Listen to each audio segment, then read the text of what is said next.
ನಮಸ್ಕಾರ ವೀಕ್ಷಕರೇ, ದೇವರ ಒಂದು ಪರಿಶುದ್ಧವಾದ ನಾಮಕ್ಕೆ ಸ್ತೋತ್ರವಾಗಲಿ.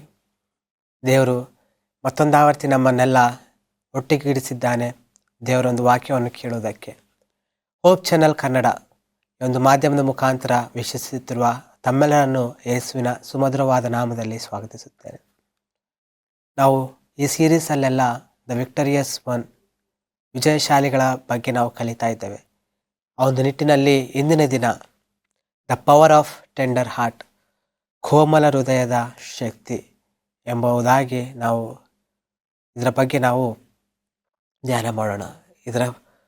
ಅದಕ್ಕಿಂತ ಮುಂಚೆ ದೇವರೊಂದು ಆತ್ಮದ ಸಹಾಯಕ್ಕಾಗಿ ಪ್ರಾರ್ಥನೆ ಮಾಡೋಣವಾ? ಮಹಾಪರಿಶುದ್ಧನಾದ ಪರಲೋಕದ ತಂದೆಯೇ, ನಿನ್ನ ನಾಮಕ್ಕೆ ಸ್ತುತಿ ಸ್ತೋತ್ರ ಸ್ವಾಮಿ. ಒಂದು ಸಮಯದಲ್ಲಿ ಕೊಟ್ಟಿರುವಂಥ ಸಮಯಕ್ಕಾಗಿ ಸ್ತೋತ್ರ ತಂದೆಯೇ. ಒಂದು ಸಮಯದಲ್ಲಿ ಒಂದು ವಾಕ್ಯವನ್ನು ಕೇಳುತ್ತಿರುವ ನಿನ್ನ ಮಕ್ಕಳನ್ನು ಆಶೀರ್ವದಿಸು ತಂದೆ. ಅವರೊಂದಿಗೆ ನೀನು ಮಾತನಾಡಿ ಅವರ ಜೀವನವನ್ನು ತಂದೆ ಮಾರ್ಪಡಿಸುವ ಹಾಗೆ ನೀನು ಬದಲಾಯಿಸಪ್ಪ. ಈ ಒಂದು ಸಮಯದಲ್ಲಿ ನೀನೇ ಒಂದು ವಾಕ್ಯದ ಆದಿಯೂ ಅಂತ್ಯವೂ ಮಧ್ಯಸ್ಥನಾಗಿದ್ದುಕೊಂಡು ನಡೆಸಬೇಕಾಗಿ ಯೇಸುವಿನ ನಾಮದಲ್ಲಿ ಬೇಡಿಕೊಂಡಿದ್ದೇವೆ ಸ್ವಾಮಿ, ಆಮೇನ್. ತುಂಬ ಒಂದು ಹಳೆಯ ಒಂದು ಮನೆಯಲ್ಲಿ ಗದ್ದೆ ಹಾಗೂ ಹಳೆ ಸಾಮಾನುಗಳಿಂದ ಒಂದು ಮನೆ ಕೂಡಿರುತ್ತೆ. ಆ ಒಂದು ಮನೆಯಲ್ಲಿ ಬೆಳಕಿರೋದಿಲ್ಲ. ಆ ಒಂದು ಮನೆಯಲ್ಲಿ ಯಾವ ಒಂದು ಸಾಮಾನು ಇರೋದಿಲ್ಲ. ಒಂದು ಬೂತ್ ಬಂಗ್ಲಾ ಅಂತ ಹೇಳ್ತೀವಲ್ಲ, ಆ ಮನೆ ಥರ ಇರುತ್ತೆ. ಆದರೆ ಆ ಒಂದು ಮನೆಯು ಬೇರೆ ಒಂದು ಒಳ್ಳೆ ಮನೆಯನ್ನಾಗಿ ಮಾಡುವುದಕ್ಕೆ ಒಬ್ಬ ಹುಡುಗ ಇಷ್ಟಪಡ್ತಾ ಇರ್ತಾನೆ. ಆಗ ಆ ಒಂದು ಹುಡುಗ ತನ್ನ ತಂದೆ ತಾಯಿಗಳಿಗೆ ಹೇಳಿದಾಗ ಆ ಮನೆಯನ್ನು ಒಂದೊಂದು ಹಂತವಾಗಿ ಚೇಂಜ್ ಮಾಡಬೇಕಂತೇಳಿ ಹೋದಾಗ ಮೊದಲನೇದಾಗಿ ಆ ಒಂದು ಮನೆಗೆ ಬೆಳಕು ಬರ್ತಾ ಇರಲಿಲ್ಲ. ಒಂದು ಬೆಳಕು ಬರಲಾರದೆ ಇರೋದಕ್ಕೆ ಕಾರಣ ಆ ಒಂದು ಮನೆಯಲ್ಲಿ ಕಿಟಕಿಯು ಇರುವುದಿಲ್ಲ. ಆ ಒಂದು ಬೆಳಕು ಬಂದಾಗ ಆ ಮನೆಯು ಎಲ್ಲ ಚೇಂಜ್ ಆಗುತ್ತೆ. ಆ ಒಂದು ಮನೆಯಲ್ಲಿರುವಂಥ ಕತ್ತಲು ಹೋಗಿ ಬೆಳಕು ಬಂದಾಗ ಆ ಒಂದು ಮನೆಯು ಸುಂದರವಾಗಿ ಕಾಣುತ್ತೆ. ಆಗ ಆ ಮನೆಯು ಒಂದು ಒಳ್ಳೆಯ ನಿವಾಸ ಸ್ಥಾನವಾಗಿ ಮಾರ್ಪಡುತ್ತೆ. ಇಲ್ಲಿ ನಾವು ನೋಡಬೇಕಾದ್ರೆ ಆ ಒಂದು ಮನೆಯಲ್ಲಿ ಬೆಳಕು ಯಾವಾಗ ಬಂತೋ ಆ ಮನೆ ಚೆನ್ನಾಗಿ ಕಾಣಿತು. ನಮ್ಮ ಜೀವನದಲ್ಲಿ ಸಹ ದೇವರೊಂದು ಬೆಳಕು ಇದ್ದಾಗ ನಮ್ಮ ಜೀವನವು ಮಾರ್ಪಾಡಾಗುತ್ತೆ. ಒಂದು ಸಮಯದಲ್ಲಿ ನಾವು ಇದೇ ಒಂದು ನಿಟ್ಟಿನಲ್ಲಿ ಯೋಷೀಯನ ಒಂದು ಜೀವನವನ್ನು ನಾವು ನೋಡುವಂತರಾಗಿದ್ದೇವೆ. ಯೋಷೀಯನ ಒಂದು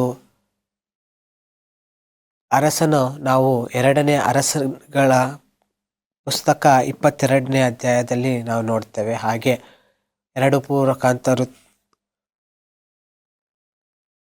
ಪೂರ್ವಕಾಲ ವೃತ್ತಾಂತ 34ನೇ ಅಧ್ಯಾಯದಲ್ಲಿ ಸಹ ನಾವು ನೋಡ್ತೇವೆ. ಪ್ರಿಯರೇ, ನೀವು ನಿಮ್ಮ ಸತ್ಯವೇದಗಳನ್ನು ನನ್ನೊಂದಿಗೆ ತರಳಿಸಿ 2ನೇ ಅರಸುಗಳು 22ನೇ ಅಧ್ಯಾಯಕ್ಕೆ. ಇಲ್ಲಿ ನಾವು ನೋಡ್ತೇವೆ, ಸತ್ಯವೇದದಲ್ಲಿ ಅತಿ ಚಿಕ್ಕ ಒಂದು ವಯಸ್ಸಿನಲ್ಲಿ ಅರಸನಾದ ಒಂದು ವ್ಯಕ್ತಿ ಅಂದರೆ ಅರಸನು ಯೋಷೀಯನು. 8ನೇ ವರ್ಷದಲ್ಲಿ ತಾನು ಅರಸನಾದನು. ಈ ಒಂದು ಅರಸನು 31 ವರ್ಷ ಆಳ್ತಾನೆ. ಹಾಗೆ ಅವನು ಎಡಕ್ಕಾಗಲಿ ಬಲಕ್ಕಾಗಲಿ ತಿರುಗಿಕೊಳ್ಳದೆ ತನ್ನ ಪೂರ್ವಿಕನಾದ ದಾವೀದನ ಮಾರ್ಗದಲ್ಲಿಯೇ ನಡೆದು ಯೆಹೋವನ ದೃಷ್ಟಿಯಲ್ಲಿ ಒಳ್ಳೆಯವನಾದನು. ಎಷ್ಟೊಂದು ಒಳ್ಳೆಯ ಒಂದು ಟೆಸ್ಟ್ ಮನಿ ಅಂತ ಹೇಳ್ಬೋದು ನಾವು. ಯಾರು ನಮ್ಮ ಬಗ್ಗೆ ಈ ರೀತಿಯಾಗಿ ಹೇಳ್ತಾ ಇದ್ದಾರೆ? ಅತಿ ಚಿಕ್ಕ ವಯಸ್ಸಿನಲ್ಲೇ ಅರಸನಾದನು, 31 ವರ್ಷ ಆಳಿದ್ನು. ಹಾಗೆ ಎಡಕ್ಕಾಗಲಿ ಬಲಕ್ಕಾಗಲಿ ತಿರುಗಿಕೊಳ್ಳದೆ ಯೆಹೋವನ ದೃಷ್ಟಿಯಲ್ಲಿ ಒಳ್ಳೆಯವನಾದನು. ಇಂದು ನಮಗೆ ಎಷ್ಟು ವಯಸ್ಸು? ವೀಕ್ಷಿಸುತ್ತಿರುವ ವೀಕ್ಷಕರೇ, ನಿಮಗೆ ಎಷ್ಟು ವಯಸ್ಸು? ಯೋಷೀಯನು 8 ವರ್ಷಕ್ಕೆ ಅರಸನಾದನು, 31 ವರ್ಷ ಆಳಿದನು. ಎಡಕ್ಕಾಗಲಿ ಬಲಕ್ಕಾಗಲಿ ತಿರುಗಿಕೊಳ್ಳಲಿಲ್ಲ. ಹಾಗೆ ಯೆಹೋವನ ದೃಷ್ಟಿಯಲ್ಲಿ ಒಳ್ಳೆಯವನಾದನು. ನಮ್ಮೆಲ್ಲರ ವಯಸ್ಸೆಷ್ಟು? ನಾವು ಯಾವ ಒಂದು ಮಾರ್ಗದಲ್ಲಿ ನಾವು ನಡೀತಾ ಇದ್ದೀವಿ? ಒಳ್ಳೆಯ ಮಾರ್ಗದಲ್ಲಿ ನಾವು ನಡೀತಾ ಇದ್ದೀವ? ನಮ್ಮ ದೃಷ್ಟಿಯು ಎಡಕ್ಕಾಗಲಿ ಬಲಕ್ಕಾಗಲಿ ತಿರುಗಿಕೊಳ್ಳದೆ ಯೆಹೋವನನ್ನು ದೃಷ್ಟಿಸ್ತಾ ಇದೆಯಾ? ಬೇರೆ ಯೋಚನೆ ಮಾಡಿ. ಯೋಶಿನ ರೀತಿಯಾಗಿ ನಾವು ಜೀವಿಸ್ತಾ ಇದ್ದೀವ? ಒಂದು ಸಮಯದಲ್ಲಿ ಒಂದು ಯೋಶಿಯನು ತನ್ನ ಒಂದು 18ನೇ ವರ್ಷದಲ್ಲಿ, ಆಳ್ಕೆಯ 18ನೇ ವರ್ಷದಲ್ಲಿ ಒಂದು ನಿರ್ಧಾರವನ್ನು ತಗೊತಾನೆ. ಏನಂದರೆ ಆಲಯವನ್ನು ಜೀರ್ಣೋದ್ಧಾರ ಮಾಡಿಸ್ಬೇಕಂತೇಳಿ. ಯಾಕಂದರೆ ತನ್ನ ತಂದೆ ತಾಯಿಗಳು, ತನ್ನ ತಾಯಿಯಾದ ಎದೀದ ಎಂಬಾಕೆಯು ಅವನಿಗೆ ಒಳ್ಳೆಯ ಒಂದು ಮಾತುಗಳನ್ನು ಕಳಿಸ್ಕೊಟ್ಟಿರ್ತಾಳೆ, ದೇವರ ಬಗ್ಗೆ ತಿಳಿಸ್ಕೊಟ್ಟಿರ್ತಾಳೆ. ಆದ ಕಾರಣ ಅವನು ದೇವರಲ್ಲಿ ಭಯಭಕ್ತಿಯುಳ್ಳವನಾಗಿರ್ತಾನೆ. ಆದ ಕಾರಣ ದೇವಾಲಯವನ್ನು ಜೀರ್ಣೋದ್ಧಾರ ಮಾಡಿಸ್ಬೇಕು ಅಂತೇಳಿ ತನ್ನ ಆಲೋಚನೆ ಬರುತ್ತೆ.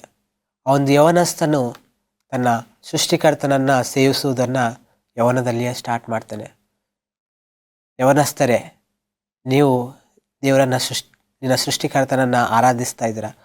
ಏನು ಹೇಳುತ್ತೆ ಪ್ರಸಂಗಿ 12ನೇ ಅಧ್ಯಾಯ 1ನೇ ವಚನ.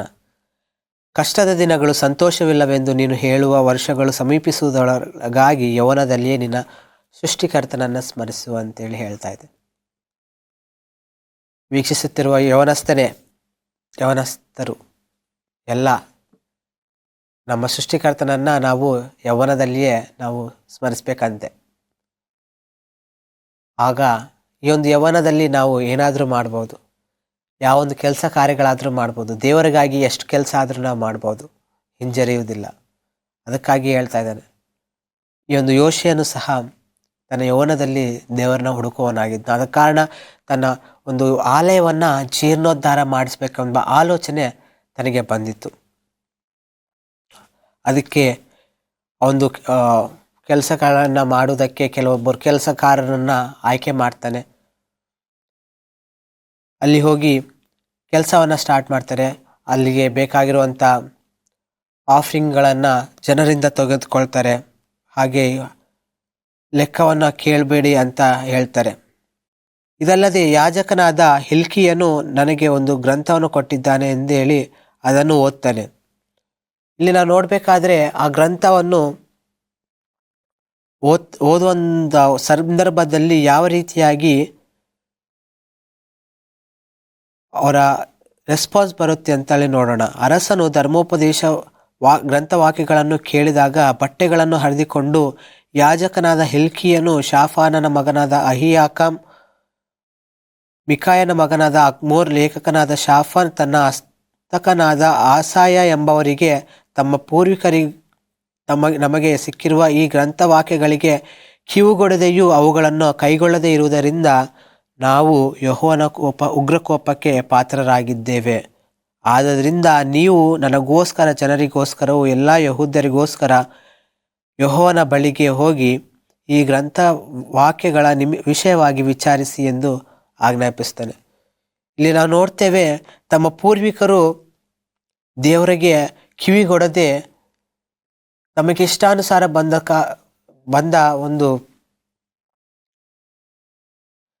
ತಮ್ಮ ಇಷ್ಟಾನುಸಾರವಾಗಿ ನಡೆದ ಕಾರಣ ದೇವರ ಒಂದು ಉಗ್ರಕೋಪಕ್ಕೆ ನಾವೆಲ್ಲರೂ ಪಾತ್ರರಾಗಿದ್ದೇವೆ ಅಂತೇಳಿ ಹೇಳಿದಾಗ ಈ ಎಲ್ಲ ಒಂದು ಉಗ್ರಕೋಪವು ಜನರ ಮೇಲೆ ಬೀಳಬಾರ್ದು, ಯೆಹೋವನನ್ನು ಕೇಳಿ ಅಂತೇಳಿ ಅವರಿಗೆ ಹೇಳಿದಾಗ ಅವರೆಲ್ಲ ಹೋಗಿ ಹುಲ್ದ ಎಂಬ ಪ್ರವಾದಿನಿಯ ಬಳಿಗೆ ಹೋಗ್ತಾರೆ.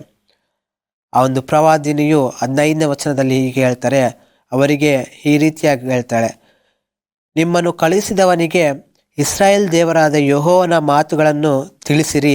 ಆತನು ಈ ದೇಶದ ಮೇಲೆ, ಜನರ ಮೇಲೆಯೂ ಯೆಹೂದದ ಅರಸನು ಓದಿಸಿದ ಗ್ರಂಥದಲ್ಲಿ ಬರೆದಿರುವ ಎಲ್ಲ ಶಿಕ್ಷೆಯನ್ನು ಬರಮಾಡುವೆನು.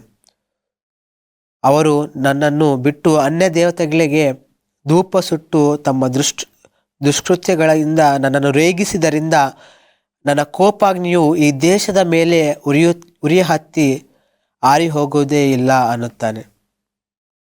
ಇಲ್ಲಿ ನಾವು ನೋಡಬೇಕಾದ್ರೆ ಬರೆದಿರುವ ಗ್ರಂಥದಲ್ಲಿ ಎಲ್ಲ ಶಿಕ್ಷೆಯನ್ನು ಬರಮಾಡ್ತಾನೆ. ನೀವು ಹೋಗಿ ಈ ಒಂದು ವಾಕ್ಯಗಳನ್ನು ನಿಮ್ಮ ಅರಸನಿಗೆ ಹೇಳಿ ಅಂತೇಳಿ ಆ ಒಂದು ಪ್ರವಾದನೆ ಹೇಳ್ತಾರೆ. ತಾನು ಕೇಳಿದ ವಾಕ್ಯಗಳ ವಿಷಯವಾಗಿ ಯೆಹೋವನ ಬಳಿಗೆ ವಿಚಾರಿಸುವುದಕ್ಕೆ ನಿಮ್ಮನ್ನು ಕಳಿಸಿದ ಯೆಹೂದದ ಅರಸನಿಗೆ ನೀವು ಹೀಗೆ ಈ ರೀತಿಯಾಗಿ ಹೇಳಿ, ಏನೆಂದರೆ, ನಾನು ಈ ದೇಶವನ್ನು ನಿವಾಸಿಗಳನ್ನು ಶಾಪ ವಿಸ್ಮಯಗಳಿಗೆ ಗುರಿ ಮಾಡುವನೆಂಬುದನ್ನು ನೀನು ಕೇಳಿದಾಗ ದುಃಖಪಟ್ಟು ನನ್ನ ಮುಂದೆ ತಗ್ಗಿಸಿಕೊಂಡಿದ್ದರಿಂದಲೂ ಬಟ್ಟೆಗಳನ್ನು ಹರಿದುಕೊಂಡು ಕಣ್ಣೀರು ಸುರಿಸಿದರಿಂದಲೂ ನಿನ್ನನ್ನು ಲಕ್ಷಿಸಿದೆನು. ನೋಡಿ ಪ್ರಿಯರೇ, ಇಲ್ಲಿ ಯೋಷಿಯನು ತನ್ನ ಜನಾಂಗಗಳಿಗೋಸ್ಕರ ಅಳ್ತಾ ಇದ್ದಾನೆ. ಯೋಷಿಯನು ತನ್ನ ಬಟ್ಟೆಗಳನ್ನು ಹರಿದುಕೊಂಡು ಇಸ್ರಾಯೇಲ ದೇಶಕ್ಕೋಸ್ಕರ ತನಗೆ ತನ್ನ ಒಂದು ಪಾಪಗಳನ್ನು ಒಪ್ಕೊಳ್ತಾ ಇದ್ದಾನೆ. ತನ್ನ ಜನಾಂಗಗಳು ಮಾಡಿರುವಂಥ ಪಾಪಗಳಿಗೆ ಪಶ್ಚಾತ್ತಾಪ ಪಡ್ತಾ ಇದ್ದಾನೆ. ತನ್ನ ದೇಶಕ್ಕೆ ಬರಮಾಡುವ ಶಿಕ್ಷೆಗಳಲ್ಲಿ ಒಂದು ನೋಡಲಾರ್ದೆ ಇರಬೇಕಂತೇಳಿ ತನ್ನ ಒಂದು ಆಸೆ ಆಗಿದೆ.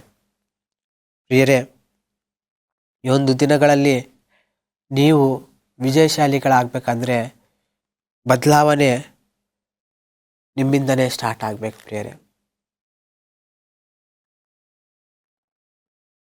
ಇಲ್ಲಿ ನಾವು ನೋಡ್ತೇವೆ, ಆ ಒಂದು ವಿಗ್ರಹಗಳು ಪಾಪ ಹಾಗೆ ಅಸಭ್ಯ ಆಚರಣೆ ದೇವರ ವಾಕ್ಯ ಕಳೆದುಕೊಂಡ ಸ್ಥಿತಿ ಆ ಒಂದು ದೇಶದಲ್ಲಿ ಇತ್ತು.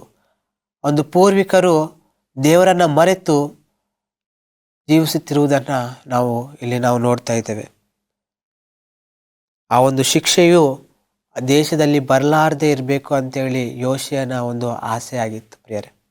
ಆ ಒಂದು ವಾಕ್ಯವನ್ನು ಕೇಳಿದಾಗ ಒಂದು ಯೋಷಿಯನು ದೇವರ ಒಂದು ವಾಕ್ಯಕ್ಕೆ ರೆಸ್ಪಾಂಡ್ ಆಗ್ತಾನೆ. ವಿಜಯಶಾಲಿಗಳು ಯಾರು ಅಂದರೆ ದೇವರ ಒಂದು ವಾಕ್ಯವನ್ನು ಕೇಳಿದಾಗ ರೆಸ್ಪಾಂಡ್ ಮಾಡುವವರು. ವಿಜಯಶಾಲಿಗಳು ಯಾರು ಅಂದರೆ ದೇವರ ಒಂದು ಮಾತಿಗೆ ಕಿವಿಗೊಡುವವರು. ಕಿವಿ ಕೊಡೋದು ಮಾತ್ರವಲ್ಲದೆ ಅದನ್ನು ಅನುಸರಿಸುವವರು. ಆ ಒಂದು ವಾಕ್ಯಗಳ ಮುಖಾಂತರ ಅವರು ತಮ್ಮ ಜೀವನವನ್ನು ಬದಲಾಯಿಸಿಕೊಳ್ಳುವವರು. ಇದಾದ ನಂತರ ನಾವು ನೋಡ್ತೇವೆ, ಯೋಷಿಯನು ಎಲ್ಲ ಯಾಜಕರನ್ನು ಕರೆದುಕೊಂಡು ದೇವಾಲಯಕ್ಕೆ ಹೋದರು. ಚಿಕ್ಕವರು ಮೊದಲುಗೊಂಡು ದೊಡ್ಡವರವರೆಗೆ ಎಲ್ಲರೂ ಅವರನ್ನು ಹಿಂಬಾಲಿಸಿದರು. ಅಲ್ಲಿ ಏನು ಮಾಡಿದರು ಅಂತ ನಾವು ನೋಡೋದಾದರೆ, ಅಲ್ಲಿ ಅವನು ಎಲ್ಲರಿಗೂ ಕೇಳಿಸುವಂತೆ ಯೆಹೋವನ ಆಲಯದಲ್ಲಿ ಸಿಕ್ಕಿದ ನಿಬಂಧನ ಗ್ರಂಥವನ್ನು ಸಂಪೂರ್ಣವಾಗಿ ಓದಿಸಿ ಕಂಬದ ಬಳಿಯಲ್ಲಿ ನಿಂತು ತಾನು ಯೆಹೋವನ ಮಾರ್ಗದಲ್ಲಿ ನಡೆಯುವುದಾಗಿ ಆತನ ಆಜ್ಞಾ ನಿಯಮಗಳಿಗೆ ಪೂರ್ಣ ಮನಸ್ಸಿನಿಂದಲೂ ಪೂರ್ಣ ಪ್ರಾಣದಿಂದಲೂ ಕೈಗೊಳ್ಳುವುದಾಗಿ ನಿಬಂಧನ ಗ್ರಂಥದಲ್ಲಿ ಬರೆದಿರುವ ಎಲ್ಲ ವಾಕ್ಯಗಳನ್ನು ನೆರವೇರಿಸುವುದಾಗಿಯೂ ಯೆಹೋವನಿಗೆ ಪ್ರಮಾಣ ಮಾಡಿಸಿದನು. ಇಲ್ಲಿ ಎಲ್ಲ ಜನಾಂಗಗಳಿಗೆ ಕರ್ಕೊಂಡೋಗಿ, ಚಿಕ್ಕವರಿಂದ ದೊಡ್ಡವರವರೆಗೆ ಕರ್ಕೊಂಡೋಗಿ, ನೀವು ದೇವರ ವಾಕ್ಯವನ್ನು ಕೇಳಬೇಕಾಗಿದೆ, ದೇವರನ್ನು ಪೂರ್ಣ ಪ್ರಾಣದಿಂದ ಪೂರ್ಣ ಹೃದಯದಿಂದ ನೀವು ಸೇವಿಸಬೇಕಾಗಿದೆ ಎಂದೇಳಿ ಅವರಿಗೆ ಪ್ರಮಾಣ ಮಾಡಿಸ್ತಾನೆ ಅಂಥೇಳಿ ನಾವು ನೋಡ್ತೇವೆ ಪ್ರಿಯರೇ. ಆಗ 4ನೇ ವಚನ, ತರುವಾಯ ಅವನು ಮಹಾಯಾಜಕನಾದ ಹಿಲ್ಕೀಯನ 2ನೇ ತರಗತಿಯ ಯಾಜಕರು ಎಲ್ಲರನ್ನ ಕರ್ಕೊಂಡು ಹೋಗಿ ಅಶೇರ್ ಎಂಬ ದೇವತೆಗೋಸ್ಕರವೂ ಆಕಾಶ ಸೈನ್ಯಕ್ಕೋಸ್ಕರವೂ ಉಪಯೋಗಿಸುತ್ತಿದ್ದ ಎಲ್ಲ ಸಾಮಾನುಗಳನ್ನು ಯೆಹೋವನ ಆಲಯದಿಂದ ತರಿಸಿ ಯೆರೂಸಲೇಮಿನ ಹೊರಗಿರುವ ಕಿದ್ರೋನ್ ಬಯಲಿನಲ್ಲಿ ಅವುಗಳನ್ನು ಸೂಡಿಸಿ ಬೂದಿಯನ್ನು ಬೇತೇಲಿಗೆ ಕಳುಹಿಸಿದನು. ಪ್ರಿಯರೇ, ಇಲ್ಲಿ ನಾವು ನೋಡ್ತೇವೆ, ಒಂದು ಯೋಷಿಯನು ತನ್ನ ಜನರಿಗೋಸ್ಕರ, ತನ್ನ ದೇಶಕ್ಕೋಸ್ಕರ, ತನ್ನ ದೇವಾಲಯಗಳಲ್ಲಿ ಇರುವಂಥ ವಿಗ್ರಹಗೋಸ್ಕರ ಉಪಯೋಗಿಸುತ್ತಿದ್ದ ಎಲ್ಲ ಸಾಮಾನುಗಳನ್ನು ಸುಡಿಸ್ತಾನೆ ಅಂತೇಳಿ ಇಲ್ಲಿ ನಾವು ನೋಡ್ತೇವೆ ಪ್ರಿಯರೇ. ಹಾಗೆ ಇಲ್ಲಿ ನಾವು ನೋಡ್ತೇವೆ 6ನೇ ವಚನದಲ್ಲಿ, ಯೆಹೋವನು ಆಲಯದಲ್ಲಿದ್ದ ಆಶೇರ ವಿಗ್ರಹ ಸ್ತಂಭವನ್ನು ತರಿಸಿ ಯೆರೂಸಲೇಮಿನ ಹೊರಗಿರುವ ಕಿದ್ರೋನ್ ಹಳ್ಳಕ್ಕೆ ತೆಗೆದುಕೊಂಡು ಹೋಗಿ ಅದನ್ನು ಸುಡಿಸಿ ಪುಡಿ ಮಾಡಿ ಆ ಪುಡಿ ಮಾಡಿದ ಒಂದು ಪುಡಿಯನ್ನು ಕನಿಷ್ಠ ಜನರ ಸ್ಮಶಾನದಲ್ಲಿ ಹಾಕಿದನು. ಇಲ್ಲಿ ನಾವು ನೋಡಬೇಕಾದ್ರೆ ಆ ಒಂದು ಪುಡಿಗನ್ನು ಸ್ಮಶಾನಕ್ಕೆ ಹೋಗಿ ಹಾಕ್ತಾನೆ.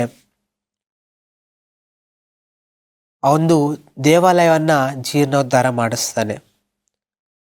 ಹಾಗೆ ಯೋಷಿಯನು ಅವುಗಳನ್ನು ಕೆಡವಿಬಿಟ್ಟು ಅವುಗಳ ಪೂಜಾರಿಗಳನ್ನು ಯಜ್ಞವೇದಿಗಳನ್ನು ಮೇಲೆ ವಧಿಸಿ ಮನುಷ್ಯರ ಎಲುಬುಗಳನ್ನು ಸುಡಿಸಿ ಯೆರೂಸಲೇಮಿಗೆ ಹಿಂದಿರುಗಿ ಹೋಗ್ತಾನೆ. ಪ್ರಿಯರೇ,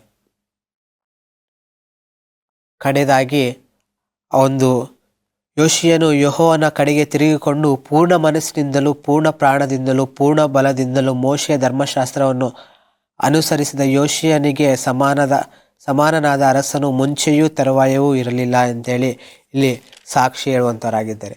ಪ್ರಿಯರೇ, ಈ ಒಂದು ಯೋಷಿಯನ ಜೀವನದಿಂದ ನಾವು ಕಲಿಯುವಂಥ ಪಾಠಗಳು ಏನಪ್ಪ ಅಂದರೆ, ಇಲ್ಲಿ ದೇವರು ಒಂದು ಆಲಯವನ್ನು ಜೀರ್ಣೋದ್ಧಾರ ಮಾಡುವುದಕ್ಕೆ ಹೇಳಿದರು. ಇಂದಿನ ದಿನದಲ್ಲಿ ದೇವರು ನಮ್ಗೆ ಹೇಳ್ತಾ ಇದ್ದಾರೆ, ನಮ್ಮ ಆಲಯವನ್ನು ಜೀರ್ಣೋದ್ಧಾರ ಮಾಡಿಕೊಳ್ಳಿ ಅಂತೇಳಿ. 1 ಕೊರಿಂಥದವರಿಗೆ ಬರೆದ ಪತ್ರಿಕೆ 3ನೇ ಅಧ್ಯಾಯ 16ನೇ ವಚನದಲ್ಲಿ ಹೀಗೆ ಹೇಳುತ್ತಿದೆ, ನೀವು ದೇವರ ಆಲಯವಾಗಿದ್ದೀರೆಂದು ದೇವರ ಆತ್ಮನು ನಿಮ್ಮಲ್ಲಿ ವಾಸ ಮಾಡುತ್ತಾನೆಂದು ನಿಮಗೆ ಗೊತ್ತಿಲ್ಲವೋ? ಯಾವನಾದರೂ ದೇವರ ಆಲಯವನ್ನು ಕೆಡಿಸಿದರೆ ದೇವರು ಅವನನ್ನು ಕೆಡಿಸುವನು. ಯಾಕೆಂದರೆ ದೇವರ ಆಲಯವು ಪವಿತ್ರವಾದದ್ದು, ಆ ಆಲಯವು ನೀವೇ. ಇಲ್ಲಿ ನಾವು ನೋಡ್ತೇವೆ, ಯೋಷಿಯನ ಕಾಲದಲ್ಲಿ ಆ ಒಂದು ಆಲಯದಲ್ಲಿ ಆಲಯವು ಜೀರ್ಣೋದ್ಧಾರ, ಆ ಆಲಯಕ್ಕೆ ಜೀರ್ಣೋದ್ಧಾರವು ಅವಶ್ಯಕತೆ ಇತ್ತು. ಈಗಿನ ಕಾಲದಲ್ಲಿ ಈ ಒಂದು ಪ್ರೆಸೆಂಟ್ ಸಿಚುವೇಶನಲ್ಲಿ ನಮ್ಮ ಜೀವನಕ್ಕೆ, ನಮ್ಮ ಆಲಯಕ್ಕೆ ಜೀರ್ಣೋದ್ಧಾರ ಅವಶ್ಯಕತೆ ಆಗಿದೆ. ಪ್ರಿಯರೇ, ಈ ಒಂದು ದಿನದಲ್ಲಿ ನಿಮಗೆ ದೇವರು ಹೇಳ್ತಾ ಇದ್ದಾನೆ, ನಿನ್ನ ಆಲಯವನ್ನು ನೀನು ಜೀರ್ಣೋದ್ಧಾರ ಮಾಡಿದೀಯಾ? ನೀನು ವಿಜಯಶಾಲಿಯಾಗಬೇಕಂತೇಳಿ ನಿನಗೆ ಆಸೆ ಇದೆ, ಆದರೆ ನಿನ್ನ ಆಲಯವನ್ನು ನೀನು ಜೀರ್ಣೋದ್ಧಾರ ಮಾಡಿಲ್ಲ ಅಂದರೆ ನೀನು ಯೆಹೋವನನ್ನು ಕಂಡುಕೊಳ್ಳುವುದಕ್ಕೆ ಆಗುವುದಿಲ್ಲ. ಅದಕ್ಕೆ ದೇವರಿಗೆ ಹೇಳ್ತಾನೆ, ಕುಗ್ಗಿದ ಮನಸ್ಸೇ ದೇವರಿಗೆ ಇಷ್ಟಯಜ್ಞ ಅಂತೆ. ಒಂದು ಕುಗ್ಗಿದ ಮನಸ್ಸು ಇದರಿಂದ ದೇವರೊಂದು ಆಲಯವನ್ನು ಜೀರ್ಣೋದ್ಧಾರ ಮಾಡೋಣ. ಜೀರ್ಣೋದ್ಧಾರ ಅಂದರೆ ಬೇರೆ ಏನೂ ಅಲ್ಲ, ದೇವರ ಮುಂದೆ ನಮ್ಮ ಪಾಪಗಳನ್ನು ಒಪ್ಪಿಕೊಳ್ಳೋಣ. ಪಶ್ಚಾತ್ತಾಪದಿಂದ ನಾವು ದೇವರ ಕಡೆಗೆ ತಿರುಗೋಣ. ಪೂರ್ಣ ಪ್ರಾಣದಿಂದ, ಪೂರ್ಣ ಬಲದಿಂದ, ಪೂರ್ಣ ಶಕ್ತಿಯಿಂದಲೂ ನಾವು ದೇವರನ್ನು ಸ್ತುತಿಸಬೇಕಾಗಿದೆ, ದೇವರನ್ನು ಆರಾಧಿಸಬೇಕಾಗಿದೆ. ಯೋಷಿಯನ ರೀತಿಯಾಗಿ ನಾವು ಸಹ ಒಂದು ಒಳ್ಳೆಯ ಒಂದು ಟೆಸ್ಟಿಮನಿ ಆಗಿ ನಾವು ಇರಬೇಕಾಗಿದೆ. ಇಲ್ಲಿ ಯೋಷಿಯನಿಗೆ ಸಮಾನನಾದ ಅರಸನು ಮುಂಚೆಯೂ ತರುವಾಯವೂ ಇರಲಿಲ್ಲ. ಇಂಥ ಒಂದು ಒಳ್ಳೆಯ ವಾಕ್ಯಗಳನ್ನು ನಮ್ಮ ಜೀವನದಲ್ಲಿ ಅಳವಡಿಸ್ಕೊಳ್ಬೇಕಾಗಿದೆ. ವೀಕ್ಷಿಸುತ್ತಿರುವ ಪ್ರಿಯ ಸಹೋದರ ಸಹೋದರಿಯರೇ, ನಿಮ್ಮ ಹೆಸರು ಸಹ ಇದೇ ರೀತಿಯಾಗಿ ದೇವರು ಕರಿಬೇಕಾಗಿದೆ. ನಿನ್ನ ಹೆಸರು ಒಂದು ಸಾರಿ ಇಲ್ಲಿ ಹಾಕಿಕೊಂಡು ನೋಡಿ, ನಿಮ್ಮ ಹೆಸರಿಂದ ಓದಿ. ನಾನು ನನ್ನ ಹೆಸರಿಂದ ಓದ್ತಾ ಇದ್ದೇನೆ. ಮೋಶೆ ಧರ್ಮಶಾಸ್ತ್ರವನ್ನು ಅನುಸರಿಸಿದ ವಿನೋದನಿಗೆ ಸಮಾನವಾದ ಅರಸನು ಮುಂಚೆಯೂ ತರುವಾಯವೂ ಇರಲಿಲ್ಲ. ಅಂಥ ಒಂದು ಹೆಸರು ನಿಮ್ಮ ಹೆಸರಾಗಿರಬೇಕಾಗಿದೆ. ನಮ್ಮ ಒಂದು ಆಲಯವನ್ನು ಜೀರ್ಣೋದ್ಧಾರ ಮಾಡಿಕೊಳ್ಬೇಕಾಗಿದೆ. ಆಗ ಮಾತ್ರ ನಾವು ದೇವರನ್ನು ಕಂಡುಕೊಳ್ಳುವುದಕ್ಕೆ ಸಾಧ್ಯ. ಇಲ್ಲಿ ದೇವರು ನಮಗೆ ಹೇಳುವುದು ಇದೆ, ದೇವರ ವಚನಕ್ಕೆ ತಿರುಗಿದರೆ ದೇಶವೇ ಬದಲಾಗುತ್ತದೆ. ಯೋಷಿಯನ ಮುಖಾಂತರ ದೇಶವೇ ಬದಲಾಯಿತು. ಇಂದು ನಿನ್ನ ಮುಖಾಂತರ ನಿನ್ನ ಮನೆ, ನಿನ್ನ ಏರಿಯಾ, ನೀನು ಜೀವಿಸುತ್ತಿರುವ ನಿನ್ನ ಜಿಲ್ಲೆ ಅಥವಾ ನಿನ್ನ ರಾಜ್ಯವೇ ಚೇಂಜ್ ಆಗಬೇಕಾಗಿದೆ. ಹಾಗೆ ದೇವರ ಒಂದು ಭಯವು ನಿನ್ನ ಭವಿಷ್ಯಕ್ಕೆ ತಲುಪಿಸುತ್ತದೆ. ನಿನ್ನ ದೇವರಿಗೆ ಭಯಪಟ್ಟರೆ ನಿನ್ನ ಭವಿಷ್ಯವು ಸುಖಕರವಾಗಿರುತ್ತೆ. ನೀನು ದೇವರಿಗೆ ಭಯಪಟ್ಟು ಜೀವಿಸಿದರೆ ನೀನು ಒಂದು ಒಳ್ಳೆಯ ಸ್ಥಾನದಲ್ಲಿ ಇರ್ತೀಯ. ಹಾಗೆ ಪಾಪವನ್ನು ಹೊಡೆದಾಗ ಆಶೀರ್ವಾದ ಬರುತ್ತದೆ.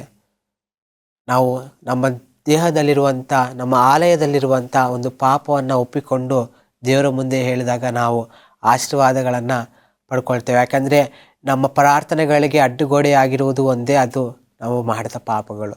ಆ ಒಂದು ಪಾಪಗಳನ್ನು ಒಪ್ಪಿಕೊಳ್ಳೋಣ, ದೇವರ ಮುಂದೆ ಪಶ್ಚಾತ್ತಾಪ ಪಡೋಣ, ದೇವರ ಒಂದು ಆಶೀರ್ವಾದವನ್ನು ಪಡೆದುಕೊಳ್ಳೋಣ. ನಂಬಿಕೆಯಲ್ಲಿ ನಿಂತರೆ ದೇವರು ಶಾಂತಿಯನ್ನು ಕೊಡುತ್ತಾನೆ. ಹೌದು ಪ್ರಿಯರೇ, ನಾವು ನಂಬಿಕೆಯಿಂದ ಇಲ್ಲಿ ನಿಂತುಕೊಂಡ್ರೆ ದೇವರು ನಮಗೆ ಶಾಂತಿಯನ್ನು ಕೊಡುವವನಾಗಿದ್ದಾನೆ. ದೇವರಲ್ಲಿ ನಿಂತ ಒಬ್ಬ ವ್ಯಕ್ತಿ ದೇಶವನ್ನು ಬದಲಾಯಿಸಬಲ್ಲನು. ನೀನು ನಾನು ದೇಶಕ್ಕೋಸ್ಕರ ನಿಲ್ಲಬೇಕಾಗಿದೆ ಪ್ರಿಯರೇ. ನಮ್ಮ ದೇಶಕ್ಕೋಸ್ಕರ ನಾವು ನಿಂತ್ಕೊಂಡು ದೇವರ ಮುಂದೆ ವಿಜ್ಞಾಪನೆ ಮಾಡಬೇಕಾಗಿದೆ. ಯಾವಾಗ ದೇವರ ಒಂದು ವಾಕ್ಯವು ಎಂಟ್ರಾಯಿತೋ ವಿಜಯವು ಸ್ಟಾರ್ಟ್ ಆಯಿತು. ಯಾವಾಗ ಒಂದು ಶುದ್ಧತೆ ಎಂಟ್ರಾಯಿತೋ ಅಥವಾ ಬೆಳಕು ಎಂಟ್ರಾಯಿತೋ ಕತ್ತಲು ಹೋಯಿತು. ಅದೇ ರೀತಿಯಾಗಿ ಯೋಷೆಯನು ನಿಂತಿದ್ದ ಒಂದು ಉಜ್ಜೀವನವು ಸ್ಟಾರ್ಟ್ ಆಯಿತು. ಅದೇ ರೀತಿಯಾಗಿ ನೀನು ನಿಲ್ಲಬೇಕಾಗಿದೆ ದೇಶಕ್ಕೋಸ್ಕರ. ಆ ಒಂದು ರಿವೈವಲ್ ಸ್ಟಾರ್ಟ್ ಆಗುತ್ತೆ. ನಿನ್ನ ಒಂದು ಇಚ್ಛೆ, ನೀನು ದೇಶಕ್ಕಾಗಿ ನಿಂತ್ಕೊಳ್ಬೇಕಾಗಿದೆ ಅಂತೇಳಿ ನಿನ್ನ ಒಂದು ಇಚ್ಛೆ ಇದ್ದರೆ ನನ್ನೊಂದಿಗೆ ಪ್ರಾರ್ಥನೆ ಮಾಡಿ. ಶುದ್ಧನೇ, ಮಹೋನ್ನತನೇ, ಪರಲೋಕದ ತಂದೆಯೇ, ಅಪ್ಪ, ಈ ಒಂದು ಸಮಯದಲ್ಲಿ ಯೋಷಿಯನ ರೀತಿಯಾಗಿ ನಮ್ಮನ್ನು ಯೂಸ್ ಮಾಡ್ಕೋ ಅಪ್ಪ, ತಂದೆ. ಯೋಷಿಯನ ರೀತಿಯಾಗಿ ನಮ್ಮ ದೇಶಕ್ಕೋಸ್ಕರ ನಾವು ನಿಲ್ಲುವ ಹಾಗೆ ನಮ್ಮನ್ನು ಮಾರ್ಪಡಿಸು. ಯೋಷಿಯನ ರೀತಿಯಾಗಿ ಯಾವ ರೀತಿಯಾಗಿ ಯೋಷಿಯನ್ನು ನಿಂತ್ಕೊಂಡೋ ಆ ಉಜ್ಜೀವನವು ಉಂಟಾಯಿತು ಅಪ್ಪ ಆ ಒಂದು ದೇಶದಲ್ಲಿ. ಅದೇ ರೀತಿಯಾಗಿ ನಮ್ಮ ಒಂದು ವಿಜಯಶಾಲಿಯಾದ ಒಂದು ಜೀವನಕ್ಕೆ ತಂದೆ ಉಜ್ಜೀವನವು ಅವಶ್ಯಕತೆ ಆಗಿದೆ ಅಪ್ಪ. ಆ ಉಜ್ಜೀವನ ಬೇಕಂದರೆ ನಾವು ನಮ್ಮ ದೇಶಕ್ಕಾಗಿ ನಾವು ನಿಲ್ಲಬೇಕಾಗಿದೆ. ನಮ್ಮ ಒಂದು ದೇಶಕ್ಕಾಗಿ ನಾವು ನಿಲ್ಲಬೇಕಾದಾಗ ನಮ್ಮ ಒಂದು ಜೀವನದಲ್ಲಿ ಉಜ್ಜೀವನವನ್ನು ಉಂಟು ಮಾಡಿ ನಮ್ಮ ಜೀವನದಲ್ಲಿ ವಿಜಯಶಾಲಿ ಜೀವನವನ್ನಾಗಿ ಮಾರ್ಪಡಿಸಬೇಕಾಗಿ ಪ್ರಾರ್ಥನೆಯಲ್ಲಿ ಏಕೀಭವಿಸುತ್ತಿರುವ ಪ್ರತಿಯೊಬ್ಬರ ಒಂದು ಪ್ರಾರ್ಥನೆಯನ್ನು ಕೇಳಬೇಕಾಗಿ ಯೇಸುವಿನ ನಾಮದಲ್ಲಿ ಬೇಡಿಕೊಳ್ಳುತ್ತೇನೆ ತಂದೆ, ಆಮೇನ್. ಪ್ರಿಯರೇ, ಒಂದು ವಾಕ್ಯವನ್ನು ದೇವರ ತಾನೇ ಆಶೀರ್ವದಿಸಲಿ. ಆಮೇನ್.